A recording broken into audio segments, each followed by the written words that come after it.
you all for your practice. Oh, that's a bunch of people here. It's good seeing everybody. This is awesome.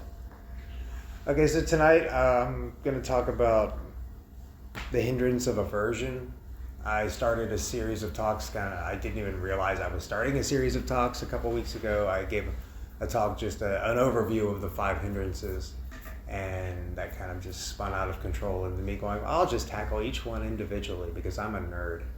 So I nerded out and wrote some pretty interesting talks, and I hope that you guys get some of that. So like I said, tonight I want to talk about aversion. Aversion is the second of the 5 hindrances that the Buddha addressed as being a hindrance to our awakening. It's one of the harder ones to not only overcome, but also to prevent from further arising. And I'll kind of touch on that subject a little bit later. The reason because of that is because it's our human tendency to cling to pleasure and to push away from pain. You know, the first of the 2 hindrances, as I said, this is the second, the first one being craving and clinging. And so craving and clinging and aversion are kind of hand in hand. They kind of work together. I could have written this talk about both of them, honestly, and I could still write another talk about both of them because that's the way this stuff works. That you can really deep dive on any one of these topics and just spend the rest of your life on that one topic if you really wanted to. You know, the Buddha said there are many Dharma doors, and this is one of them. We can focus on any one of these teachings and achieve this awakening that is talked about. And so I'd like to talk about, a little bit about aversion and kind of how it shows up for me in my life still, even after lots of really intensive practice. I don't think it's something that we ever get rid of, unfortunately. We can lessen it, and I think that's what this practice is a lessening of reactivity. I'd like to talk about some practical ways that we can deal with aversion within our lives, and a little bit about what the Buddha said about it. So Bhikkhu Bodhi explains aversion as the attitudes of resistance, rejection, and destruction. The Pali term for aversion is patigha, which means striking against. And the Buddha, in his bowl simile, he explains aversion being like a bowl of boiling water.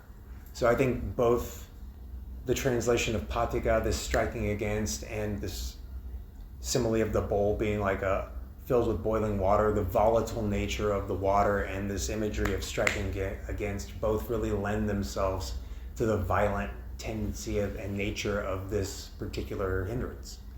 There's so many different emotions that can fall under the blanket of aversion. You'll hear aversion, you'll hear hatred, ill will, irritation, annoyance, animosity, fear, anxiety, envy, jealousy, avoidance, procrastination, even sorrow, grief, and mild discomfort are nothing more than just manifestations of this aversion. In the Samyutta Nikaya, it says that if there's a pot of water heated on the fire, the water seething and boiling, a man with a normal faculty of sight looking into it could not properly recognize and see the image of his own face. In the same way, when one's mind is possessed by aversion, overpowered by aversion, one cannot properly see the escape from the aversion which has arisen. Then one does not properly understand and see one's own welfare, nor that of another, nor both. Yeah, it's insidious. Aversion, it's everywhere. Even just to the micro aversions, like when you're sitting on the couch, hanging out, and you're like, I'm just a little cold, let me grab a blanket. Aversion. Right there, aversion. Simple, just that needs aversion. How many of you actually had some form of aversion show up during that meditation? Yeah, me too, right? And it's just that insidious. Even in the nice, cushy, somewhat relaxing Dharma space, in this setting, this nice container we have here, even here it shows up. Has anybody here ever heard the term Vipassana vendetta? So this is this phenomena of when you go on retreat, the retreat container it's a container. The grounds are generally very bucolic. It's a very beautiful setting. Everything is decorated very nicely. It's very Buddhist-y, and the food's all wonderful, and everybody's silent. You're like, oh, this is a lovely space. what a wonderful time this must be, and I will enjoy this lovely silence. And then you start sitting, and through about the first day, you're like, this guy over here is fucking breathing way too heavy, and I want to murder him. That guy took way too much food in the chow hall, and that's annoying, and everything starts driving you crazy. You're like, I want to murder all of these people. So even on retreat, like, you're not safe from aversion. Even in the lovely little retreat container, it's like, nah, not so much. Still gonna show up. Probably then more than ever. When we quiet down and we're actually slowed down, that's when, like, the little things really start to get to us, I think. And it's always the little things, right? You know, in the Buddha's first discourse, you know, the setting of the wheel of Dharma into motion, he teaches us about dukkha. You know, he teaches us that all these different forms of dukkha exist. You know, birth is dukkha, aging is dukkha, sickness is dukkha, death is dukkha, not getting what we want is dukkha, losing what we have is dukkha, being around annoying ass people is dukkha. Like, straight down to, like, even they're just the minor inconveniences of life. Like, oh, I think I left the stove on, dukkha. I wanted a bowl of cereal. My milk is out of date, dukkha. Like, it's everywhere, and it's not personal. Like, it's just, that is the thread that ties us all together, is the way we suffer. We all enjoy different shit, but we all suffer the exact same way.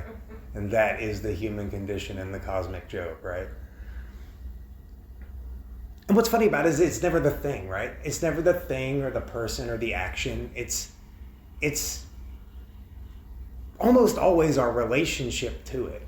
It's not, like, can't be mad if my phone stops working. Like, it's a piece of electronics. It's going to quit working. It was broken before I got it. You know, everything is impermanent. For me to put any faith in anything would be my own fault. It shapes our reaction. Our lens in which we view the world shapes our reaction. And it's never the thing. You know, Menindraji is a famous teacher. He was one of Joseph Goldstein's first teachers. And he said that a thought of your mother isn't your mother, right? So you can think about your mom, like, be mad at your mom and think about, like, ooh, the thing my mom did, right? But it's not your mother. It's just the thought of your mother. You know, and there's this recognition of, okay, well, thoughts are thoughts. You know, the first verses of the Dhammapada say that mind precedes all mental states. Mind is their chief. They are all mind-made. If with an impure mind a person speaks or acts, suffering follows him like the wheel that follows the foot of the ox. Mind precedes all mental states. Mind is their chief. They are all mind-made. If with a pure mind a person speaks or acts, happiness follows him like a never-departing shadow. He abused me, he struck me, he overpowered me, he robbed me. Those who harbor such thoughts do not still their hatred. He abused me, he struck me, he overpowered me, he robbed me. Those who do not harbor such thoughts still their hatred. Hatred is never appeased by hatred in this world. Love alone is hatred appeased. And this is the law eternal. Through love alone is hatred appeased. You know, I think everybody in here knows I'm in recovery. You know, I think that's how most of us have met. And I didn't really grasp that. I didn't really grasp any of that shit early in my recovery. None of that made any sense to me. I was like, mind made what? Like, I was still so raw from years of addiction. Not much made sense to me really early on. But that last part really didn't make any sense to me, that, you know, by love alone is hatred appeased. I really thought I could hate myself better. Has anybody ever tried that? Yeah. It fucking does not work. I've done the math on it, and I've done the groundwork for you. If anybody's looking to try it, like, I've already done the tests for you. It doesn't work. I mean, feel free to give it a shot. I'm not going to tell you what to do. But, you know, I figured if I just kicked my ass, like, mentally and physically enough, that I'd do the right thing, right? And then after 2 years of clean time, I relapsed. And then I hated myself even more. What a failure I was to relapse after 2 years. What a weak person I was, right? All these things I told myself. really grim kind of shit, but that wasn't my fault. It wasn't my fault either. I had been conditioned to hate myself, through childhood trauma and, disorganized attachment issues and, a massive amount of shame and guilt because of my addiction. I just developed this narrative about how much I hated myself.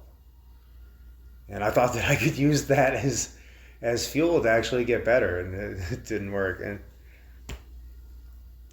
I fell into this loop of hating myself. So like I hated myself already, and then I hated myself for hating myself, and then I hated myself for hating myself for hating myself, and so on and so on and so on and so on and so on, and then just this big hate spiral. I was like the anger eating demon. Have any of you guys ever heard the story of the anger eating demon? Okay, well, if you haven't, once there was this demon, right? And he lived around the time of the Buddha, and he had a very peculiar diet, this demon.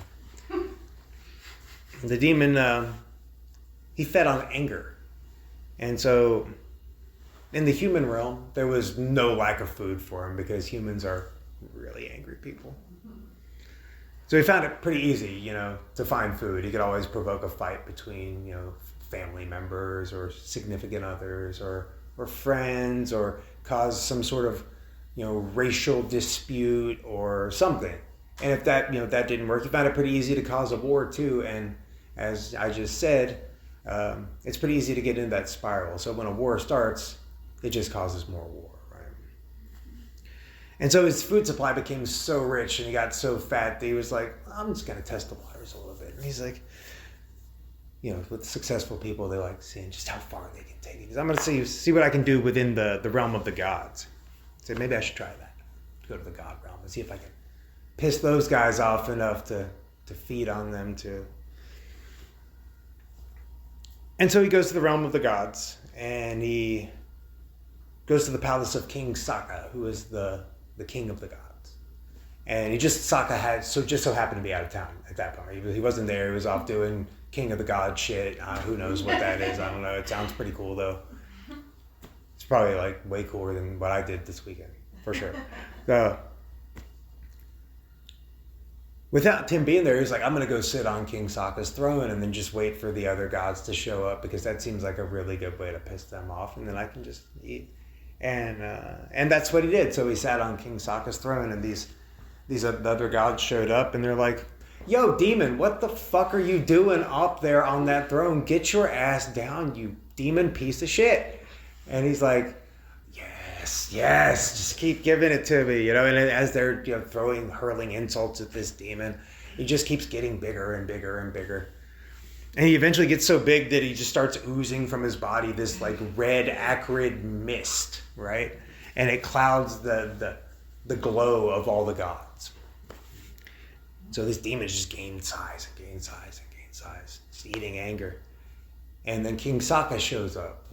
This light is seen at the other end of the hall from where the demon is sitting on Sokka's throne.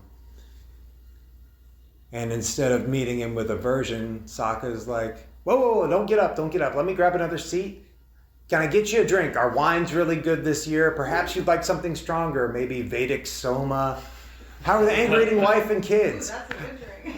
Yeah, how are the anger-eating wife? How are the anger-eating kids? How is everything in the anger-eating world? You guys doing okay? What can I do for you? Would you like an anger-eating foot rub? How can I make you happy? And through this act of generosity and this act of love, the demon's like, what the fuck? And he starts shrinking and shrinking and shrinking and shrinking until he eventually just disappears in a cloud of acrid demon red smoke. Yeah. Hatred is never appeased by hatred in this world. By love alone is hatred appeased. So again, not my fault, but my responsibility, right? The things that have happened to me, things that have conditioned me to be the way that I am, aren't my fault. But it's my responsibility to myself and to you guys and everybody else in this community and the world for me to be responsible for how I deal with those things. like I said, hating myself didn't work. In the long run, it didn't work. In the short term, it didn't work either. Honestly, I'm not saying that like it did work in the short term. But what did work was really getting deeper into these teachings, and really getting back into my practice, and really developing a daily sitting practice. And like I said, really learning these teachings in and out, because they can tell you why you keep slipping up over and over again. I can't tell you why you keep slipping up over and over again. If you do, I'm sure there's some area in your life where you're like, why do I keep fucking this up? Mm-hmm. I've got several of those. So if you've got one, you're probably doing better than I am, because I've got multiple. But yeah, it helped me get out of that trap. It helped me get out of that loop, you know? And so I'm forever grateful to the Dharma for that. But these teachings on these hindrances and these teachings on mindfulness, these are all found in the Satipatthana Sutta. It's otherwise known as the Buddha's Discourse on the Four Foundations of Mindfulness. And it's pretty much like the how-to guide for practicing mindfulness. It lays it out really, really succinctly and very precisely. It's very precise instructions on what to be mindful of in order to achieve this awakening, this nibbana that's talked about. You know, this practice of mindfulness or vipassana gives us insight into these states so that we're able to work with these hindrances, so that we're able to work with these mental states, so that we can, you know, actually do something with them rather than be controlled by them, which is pretty helpful. You know, craving, aversion, lethargy, restlessness, and doubt are referred to as the hindrances because they hinder our waking up. You know, they hinder our waking up to the present moment. They hinder our waking up to the present state of nibbana. Nibbana is not something to attain. It's not this lofty goal. It's here right now. It's always available. As long as we can slow down enough and be mindful enough to wake up to it. Nibbana is it's a Pali cooking term, and it means to remove from the fire. You know, the three fires of mind, the three poisons of mind are greed, hatred, and delusion. So with nibbana being this cooling off, we cool off these fires of greed and aversion and delusion. You know, Sharon Salzberg says that mindfulness isn't difficult when we remember to do it. And so with working with this hindrance, the first step is the application of mindfulness. You know, by being mindful, we can slow down enough to know exactly what we're feeling. And a lot of times just being able to pinpoint exactly what we're feeling and name the emotion can do a lot to move through it. Just being able to name it. You know, if you can name it, you can tame it, right? And there's also a language issue at play here, I think. You know, we use these terms in the English language which kind of lend itself to self-identification with our mental states. Like, I am angry. I am sad. Like, I am... So when you say I am sad, it's like you are the culmination of all sadness ever. Like, you are sad. You are the epitome of sad. It's like, no, you experience sadness. These are transient moments of experience. These are just categories of experience. Sadness is present in the mind. Right now it's like this. You know, through these teachings we know that everything is impermanent. So we can notice the transient nature of our thoughts. The transient nature of the aversion as just a passing phenomena. All emotions are just passing phenomena. So after we become aware of what has arisen, the next step we can use is to investigate that emotion. And make sure that what you're feeling is, what you think you're feeling is what you're really feeling. Because, especially with aversion, because it is the amygdala response hindrance. It's the fight, flight, freeze hindrance. The rest of them are all kind of graspy and clingy and chaotic. But this is like the aggressive one, you know. And there can be a lot of underlying emotions that kind of masquerade as that. You know, I think most of what it is jealousy, hate, anxiety, greed are really secondary emotions, with fear being the primary emotion. That's the driving force behind most of these averse mental states, is fear. Again, not our fault. We've got an ancient operating system in a modern world. We're kind of dealt a shitty hand right out of the gate. It's like, okay, good luck. The next step with dealing with these hindrances would be just knowing your thoughts as thoughts. As I said, the thought of your mother isn't your mother. And investigate your relationship to the emotion, right? What does it feel like within the body? How does it present itself? What does this mental state feel like within the body? Are there any beliefs attached to it? Are there any stories or narratives attached to it? What are you telling yourself about this emotion? How old is it? How far back does this aversion go?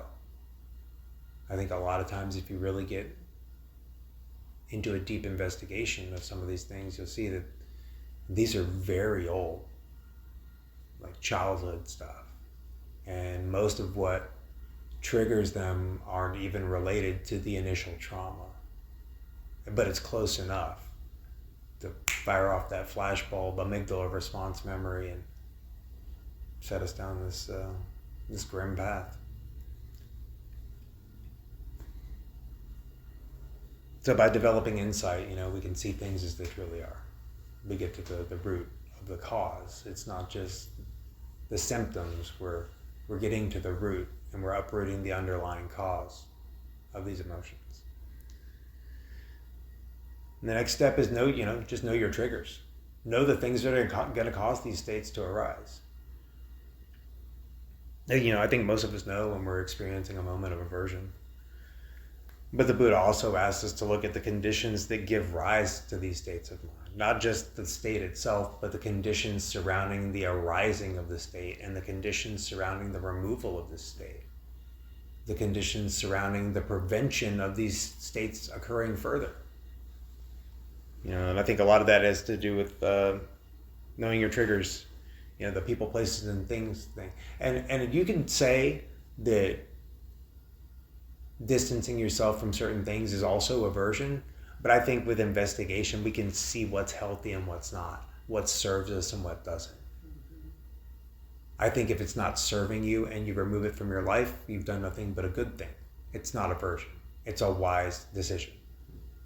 I recently got off of social media, like entirely. No more Facebook, no more Messenger.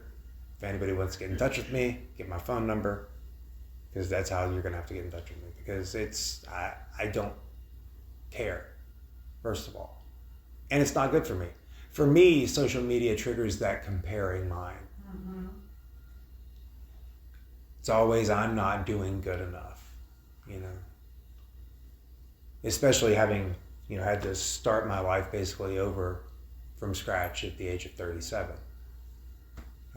It's really easy to fall into those comparisons with people who don't have my story. But their story's their story, and mine's mine.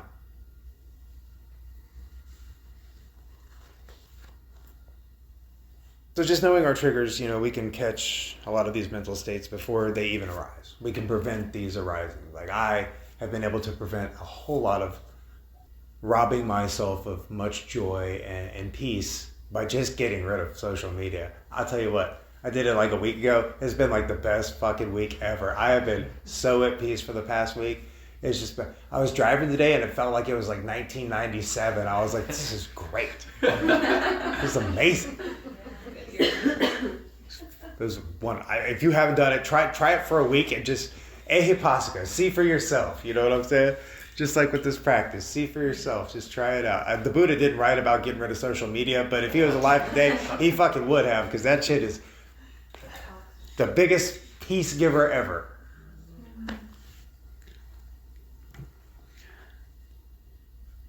I love the way these teachings all connect, though. I love the way that it's like, we have to pay attention to our mental states, but so we're paying attention to the hindrance of aversion, but Aversion is actually a mental state, which is actually the third foundation of mindfulness, but we're talking about the fourth. And the Buddha does this all the time, and they're all linked together because he was a pretty smart guy when he put all this together. And the fact that this was an oral tradition at first and not even written down is phenomenal, that these teachings even survived. And for 2,600 years, you know. So the third foundation of mindfulness, as I said, these mental states is this chitta. It's kind of like the attitudinal lens in which we view the world. You know, it's what colors our experience. So if we're viewing the world through a lens of aversion, a lens of hatred or ill will, we're going to experience a world that is filled with hatred and aversion and ill will, because these are the goggles that we're wearing. You know, and it just takes planting that one seed, that one little seed of anger or hate, and we can pretty much dislike or be averse to anything, just with that one little seed. But again, it's never the thing. It's our relationship to the thing. It's our perspective of the thing. And that can color our entire experience. How many of you have ever had like one bad thing happen in the morning and then just been pissed off the entire rest of the day? Like just ruined the, like, today is going to suck. Like, and then by putting that idea in your head, like today's going to suck. Well, yeah, you pretty much just guaranteed that the rest of your day is going to probably suck. Right. And that sucks. Because I don't want to be averse or angry. Do you? No. It's not a healthy emotion. Doesn't feel good. Takes years off of our lives. This cortisol release takes years off of our lives. It can be so alluring, right? You ever feel really justified in your anger? Like, this person did this thing to me and I am right. I am so right to be angry right now. Like, if they hadn't said this one thing, that I wouldn't have done the thing that I did. But I am totally justified in my anger right now. You get that sense of self involved, right? That sense of me, that ego. Me, they hurt me. I can't believe they would do that to me. Like, who the fuck am I? Who are you? Yeah. Yeah, I like the analogy of being in a crowd of people, like moving towards one doorway. Like imagine this room just being packed with people, like a mosh pit almost, and we're all trying to get through this one door. And you're standing there, you're like, man, fucking these people. And literally everybody else is thinking the exact same thing. They're like, well, I wish all these people would just get out of my goddamn way. And we're all thinking the exact same shit, you know? Well, of course I'm angry. That person got an opportunity that I wanted, and then I didn't even know existed before I heard that she got it, right? And now I'm mad about it. And I'm not mad at the fact that I didn't. I'm mad at her specifically, even though she doesn't even know this is happening and she's 400 miles away from me. Now I'm mad at her, and I'm mad at the situation. Because that seems like a really productive way to spend my Saturday. Spinning my gears about some shit I have no control over. Seems like a good time. Seems like a good way to spend my weekend. And that is how I spent my weekend. Getting mad over some stupid shit that I had no control over some opportunity that I didn't even know existed until I found out somebody else got it, and then was like, how come I didn't get that, you know? Why not me? You know, good stuff. Greed, hatred, and delusion on a Saturday afternoon.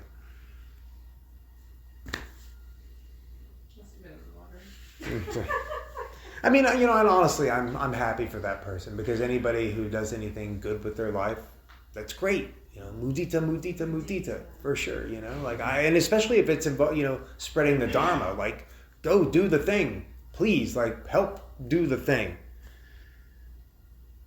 But, you know, it's also okay for me to be happy for her and still want good shit in my life. Because I'm a human. And while it's not ideal, it is okay. Right? It's not ideal to still have that craving and that desire to be something or to have something, but it is okay. It's a perfectly natural response to this shit. You know, like, I'm still a human being despite all the meditation and all the Dharma, and still just a person. And so is the Buddha. Still just a person at the end of the day. A wise person. At the end of the day, still just a person. You know, there was a time when something like that, you know, getting losing out on some opportunity I didn't even know about, but like really, it really would have like torn me up. I would have fallen back into that feeling of rejection, or being not being good enough, or being passed over, or unseen. I think that's the big one. Unseen. Just not noticed. Yeah. It's completely unnoticed. And that would have really hurt me, And it still did hurt a little bit. I mean, honestly, it still did. I see no reason why other people shouldn't be afforded the same opportunities, but whatever. That's still my mind trying to justify things, trying to justify that initial reaction. But again, I can't change I can't change the situation. I can only change my relationship to the situation and how I treat myself surrounding it. Do I want to be right? Do I want to be righteous, or do I want to be free? Do I really want to give my time to this? Do I want to care so much about that thing? Or do I want the freedom of not giving a fuck? and I mean that in like the nicest way. Like the kindest, most polite, not giving a fuck way. Like the most Buddhist-y, happy, equanimous, right there in the middleness, not giving a fuck way. Let a man remove his anger. Let him root out his pride. Let him overcome all fetters of passions. No sufferings overtake him who neither clings to mind and body nor claims anything of the world. Dhammapada, verse 221. And so the last step with dealing with these hindrances is the cultivation of the Brahma Viharas. These heart practices, these divine abodes. These qualities of loving kindness, compassion, sympathetic joy, equanimity. And as we train the mind to be more open to holding space for not only other people, but ourselves, and for these feelings, we can let these feelings exist. We don't shove them down anymore. We don't repress them. We don't judge ourselves for having them. We let them exist in their full spirit of what they are, and we feel them fully, and we embrace them. There's this embracing this suffering, embracing the pain rather than pushing it away, rather than being averse. We hold it, just as it is in this moment.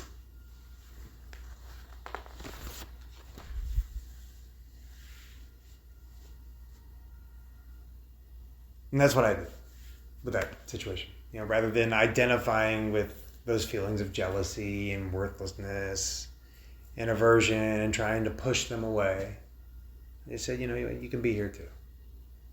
You can be here, jealousy. Just like King Sokka. I said, hey, what do you need? What can I give? What can I do for you today, jealousy? What can I do for you today, unworthiness?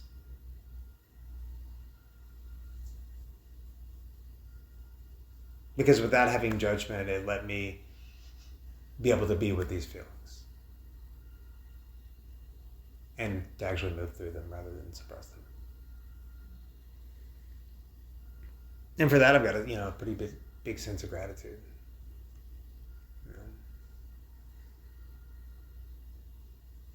And I don't know that person's story. I know that person, but I don't know their story, any more than they know mine. My story's mine, and while I may not get the opportunities that they receive, I build my own opportunities here. And you guys are a big part of that. And I want to thank you all for that. It's really awesome. You guys are amazing, and I really appreciate your practice and your dedication to this path. It's awesome. And so that's aversion in a nutshell, right? It's that's my experience with it. It's what the Buddha said about it, and some ways to work with it. Just identifying it, investigating it, knowing your triggers, and the cultivation of these Brahma Viharas. And start to work through some of this stuff.